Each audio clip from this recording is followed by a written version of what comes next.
Assalamualaikum warahmatullahi wabarakatuh. Jumpa lagi bersama saya di channel Weton Enom yang akan mencoba setia menyuguhkan cerita misteri. Kali ini masih menceritakan kisah misteri dengan judul Rel Kereta Api Angker yang diambil dari tweet Kaskus di forum Story from the Heart Horror dan ditulis oleh akun Kaskus bernama Tia Scream. Dan bagi kalian yang ingin membacanya secara langsung, bisa klik tautan di kolom deskripsi. Dan berikut kisahnya.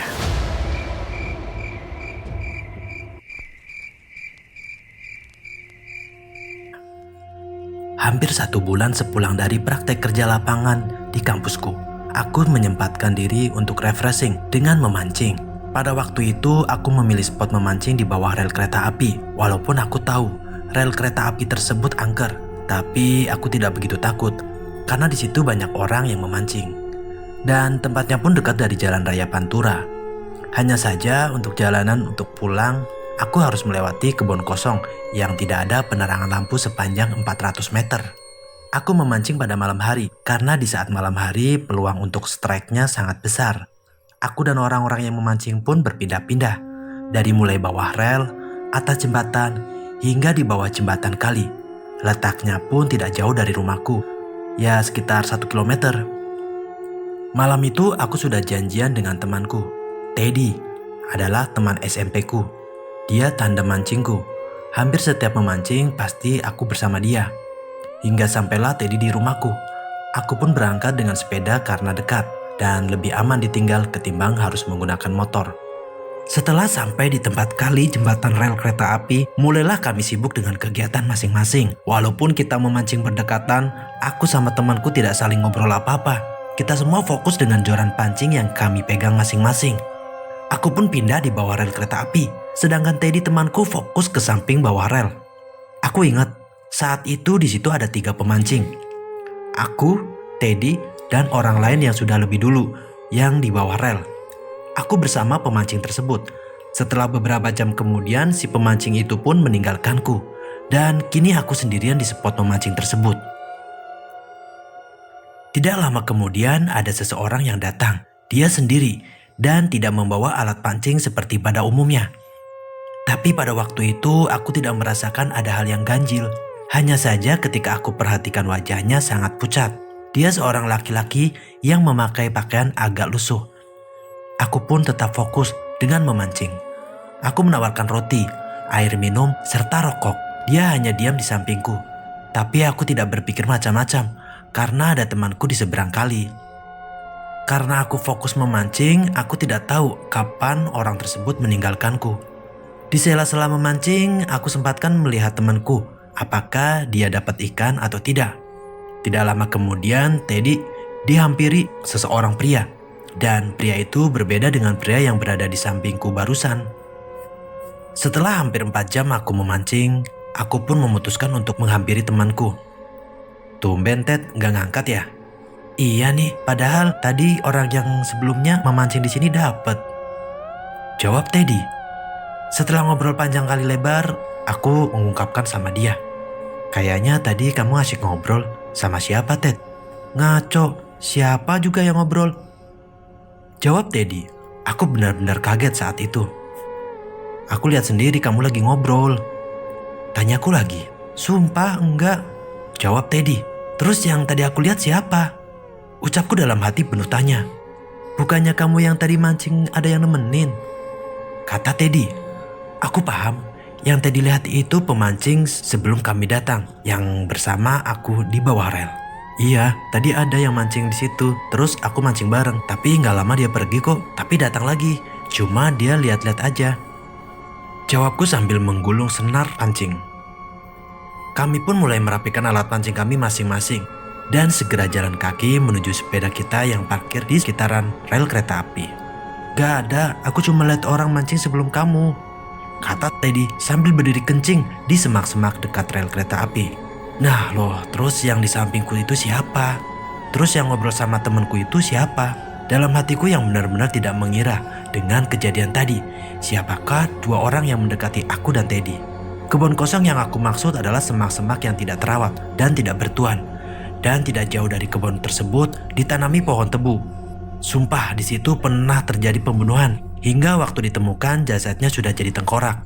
Kejadian itu pada waktu aku SMA, dan pemerkosaan serta pembunuhan dengan wajah korban disilet-silet.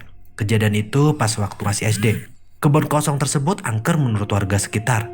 Tapi aku tidak pernah menemukan kejadian ganjil di situ. Yang aku lihat cuma penampakan di samping rel kebun kosong yang pernah aku ceritakan di part sebelumnya. Tidak lama setelah Teddy kencing, kami berdua merasakan seperti ada hawa hangat di antara keheningan dan dinginnya malam. Teddy lah yang paling banyak merasakan aura tersebut. Sementara aku hanya kepikiran dan masih tidak percaya dengan kejadian yang tadi aku alami. Setelah Teddy membereskan resletingnya dan bersiap jalan kaki menuju sepeda yang kami bawa, tempat di belakang kami seseorang laki-laki yang terlihat setengah badan, dengan mata melotot seperti marah memandang kami berdua, dengan darah yang berlumuran di badannya.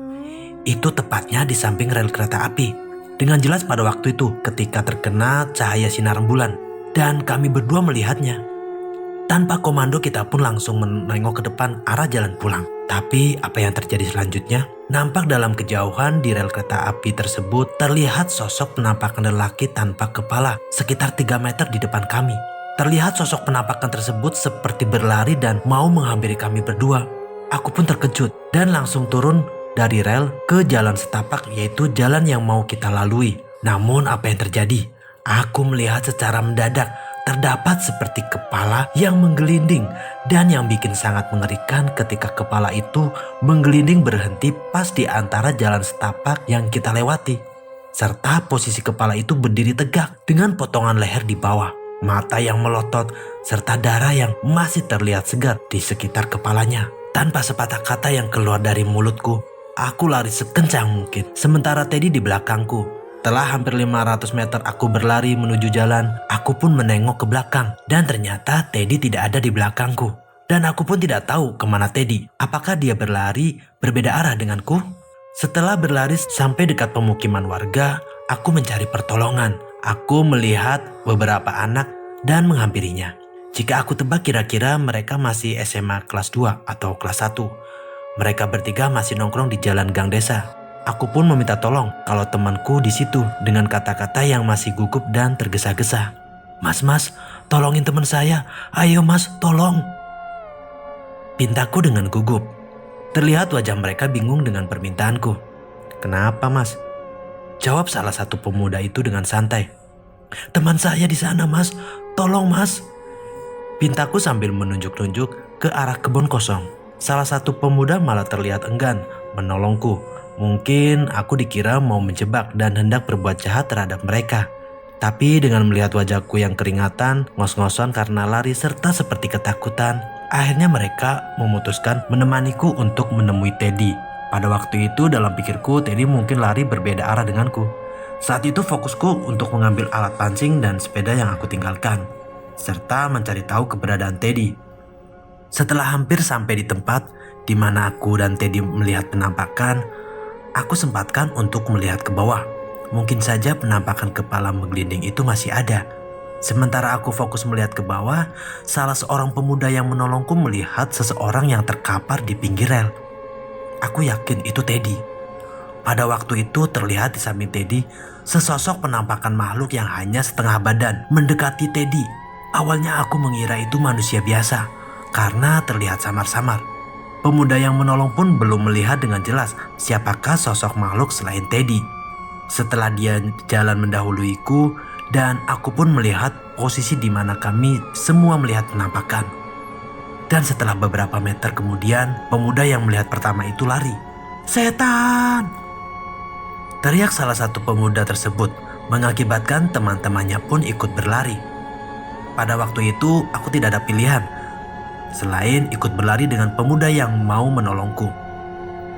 Kenapa penampakan itu masih ada dan menyeberang rel mendekati di mana Teddy pingsan ya? Gumamku dalam hati sambil memendam rasa takut, kaget sampai marah kepada pemuda yang tadinya mau menolong justru malah lari ketakutan.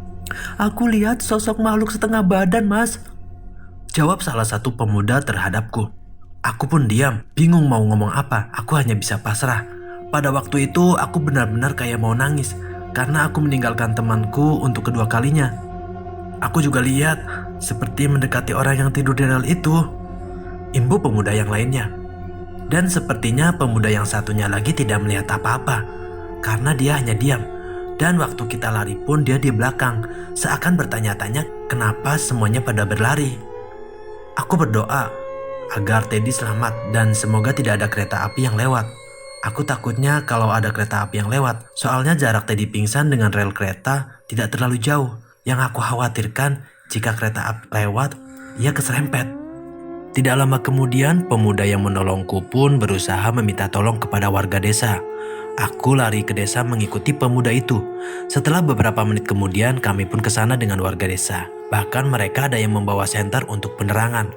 Kali ini aku tidak begitu takut, karena ada sekitar 7 orang, termasuk aku dan 3 pemuda yang tadinya menolongku. Setelah kami berjalan menuju tempat di mana Teddy pingsan, aku dan 3 pemuda itu terkaget-kaget. Teddy sudah tidak ada di tempat yang tadi. Orang-orang yang mencarinya pun menyenterkan sinar senter tersebut ke tengah rel. Mungkin aja pingsan di tengah rel. Aku stres pada waktu itu dan sudah tidak tahu lagi harus ngapain.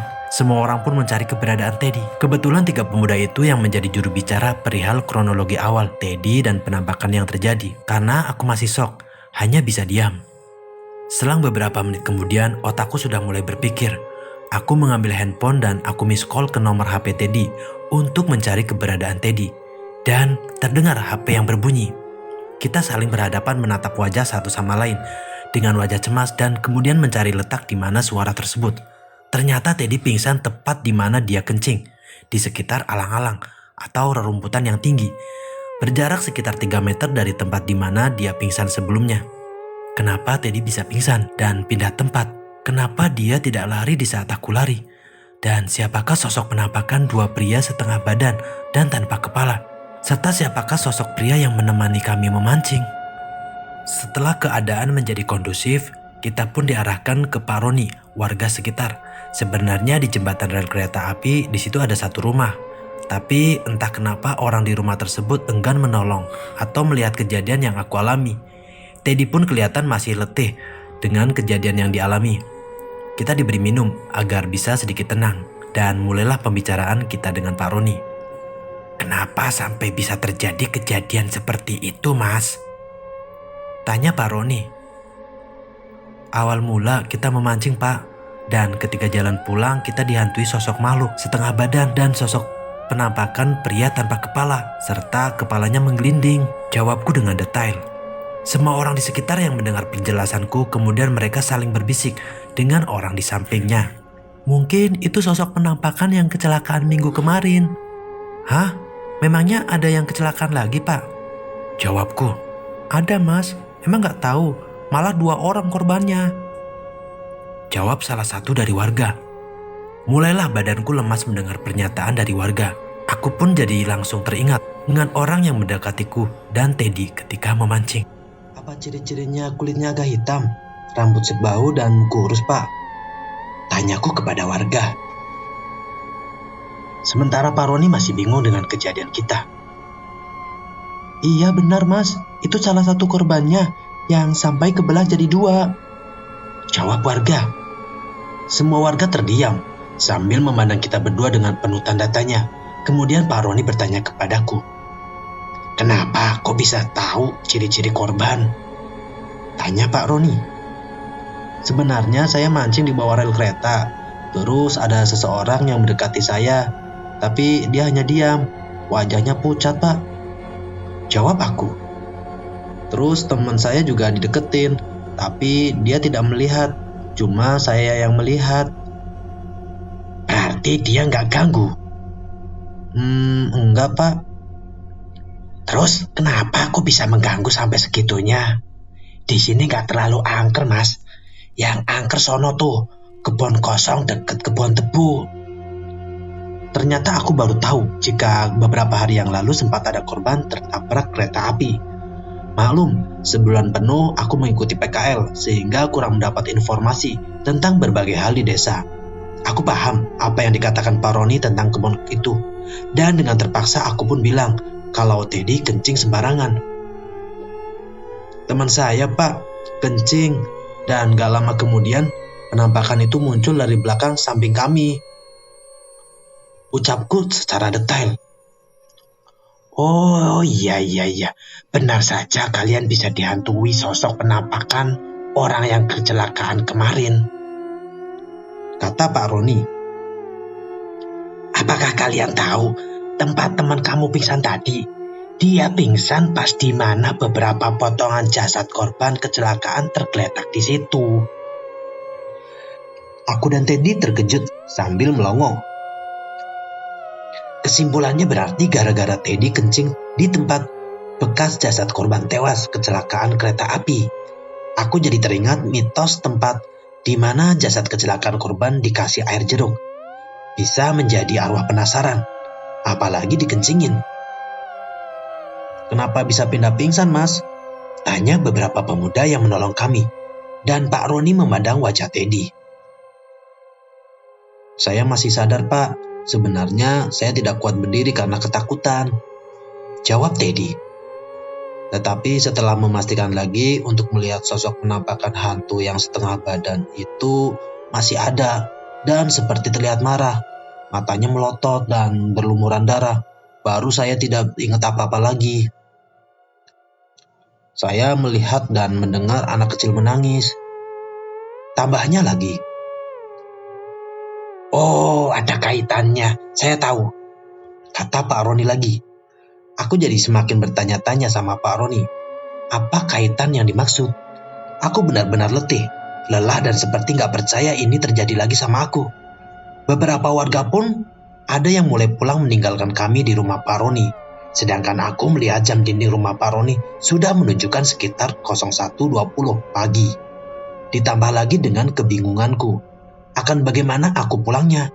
Sedangkan untuk perjalanan pulang, aku harus melewati kebun kosong dan tentunya menyeberang rel, yaitu 300 meter tempat di mana kita lihat penampakan agar menuju ke jalan raya.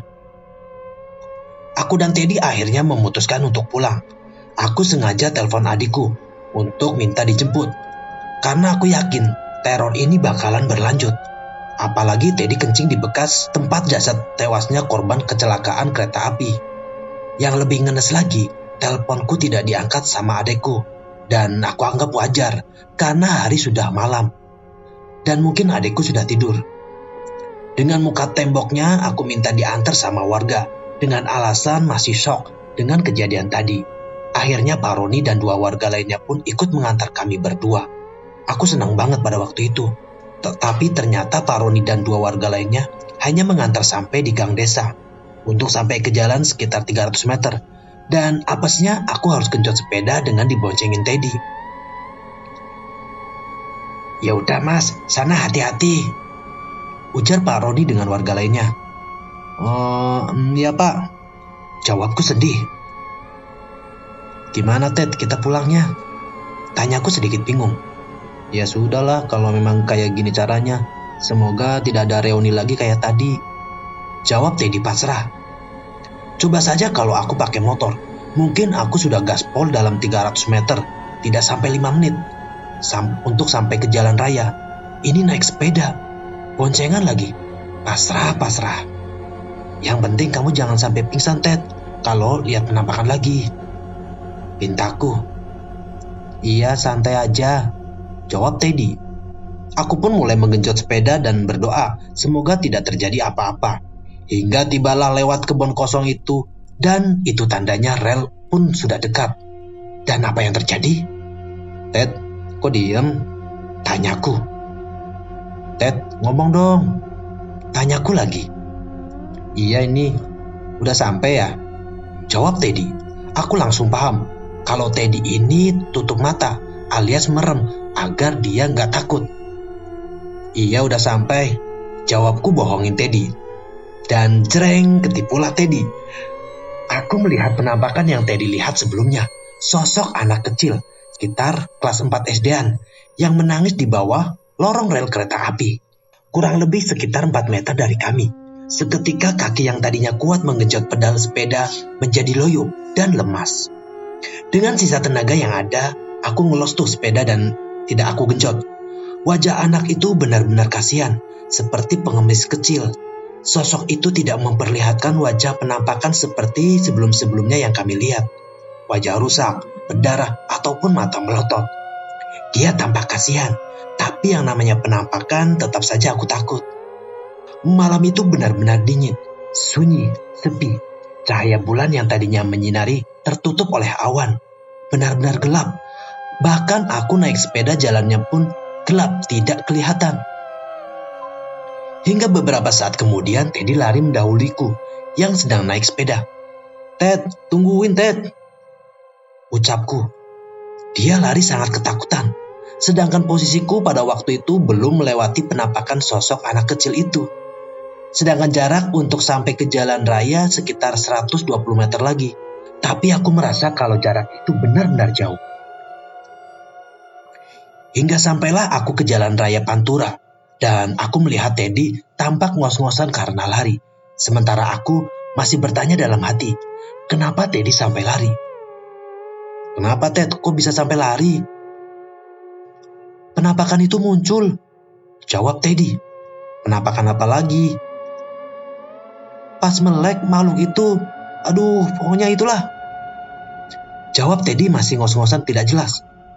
Benar dugaanku, Teddy pasti diikuti makhluk pria yang badannya kepotong jadi dua karena korban kecelakaan. Hal itu karena kecerobohannya. Sementara aku tidak melihat penampakan yang dilihat Teddy. Aku hanya melihat penampakan sosok anak kecil yang menangis di lorong rel. Hingga sampailah di rumahku. Teddy memutuskan untuk menginap di rumahku. Dia tidak berani pulang. Apalagi dengan kejadian yang sudah dialami. "Ted, sana ke kamar mandi dulu." "Kamu duluan deh, aku masih capek." Aku memutuskan untuk mandi di pagi itu. Menurut kepercayaan di kampungku, kalau habis ke tempat yang angker atau kuburan, haruslah cuci tangan dan kaki, agar makhluk gaib tidak mengikuti kita. Sedangkan Teddy masih terlihat duduk di kursi belajarku, sambil SMS ke orang tuanya, kalau dia nginep di rumahku. Setelah selesai mandi, aku melihat Teddy yang sudah molor terbaring di kasurku. Aku tidak bisa memaksa buat bangunin dia untuk cuci tangan dan kakinya, karena dia sudah tertidur pulas, mungkin karena capek. Dan keesokan harinya pun Teddy memutuskan untuk pulang.